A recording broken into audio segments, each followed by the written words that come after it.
വീടൊരുക്കാം വയനാടിന് എന്ന മുദ്രാവാക്യത്തോടെ വയനാടിന് 10 വീടുകൾ നിർമ്മിച്ചു നൽകുവാനുള്ള ധനസമാഹരണത്തിന് AIYF നാട്ടിക മണ്ഡലം കമ്മിറ്റിയുടെ നേതൃത്വത്തിൽ പെരിങ്ങോട്ടുകരയിൽ യൂത്ത് മാർക്കറ്റ് ആരംഭിച്ചു. റവന്യൂ വകുപ്പ് മന്ത്രി കെ രാജൻ പ്രവർത്തന ഉദ്ഘാടനം നിർവഹിച്ചു. മണ്ഡലം പ്രസിഡന്റ് MJ സജൽകുമാർ അധ്യക്ഷനായി.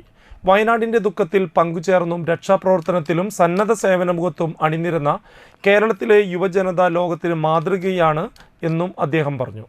മുൻ കൃഷി വകുപ്പ് മന്ത്രി VS സുനിൽകുമാർ മുഖ്യാതിഥിയായി. ഉദ്ഘാടന വേദിയിൽ വെച്ച് VS സുനിൽകുമാർ തന്റെ 1 മാസത്തെ പെൻഷൻ മുഖ്യമന്ത്രിയുടെ ദുരിതാശ്വാസ നിധിയിലേക്ക് കൈമാറി. Nattika MLA CC Mukundan, CPI സംസ്ഥാന കൗൺസിൽ അംഗം KP സന്ദീപ്, ഷീന പറയങ്ങാട്ടിൽ, CPI നാട്ടിക മണ്ഡലം സെക്രട്ടറി CR മുരളീധരൻ തുടങ്ങിയവർ സംസാരിച്ചു.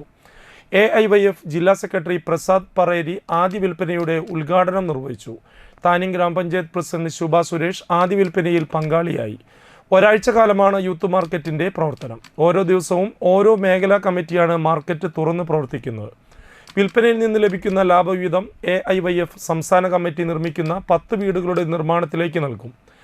AIYF മണ്ഡലം സെക്രട്ടറി വൈശാഖ് അന്തിക്കാട്, മണ്ഡലം എക്സിക്യൂട്ടീവ് അംഗം സംഗീത മനോജ് എന്നിവർ സംസാരിച്ചു.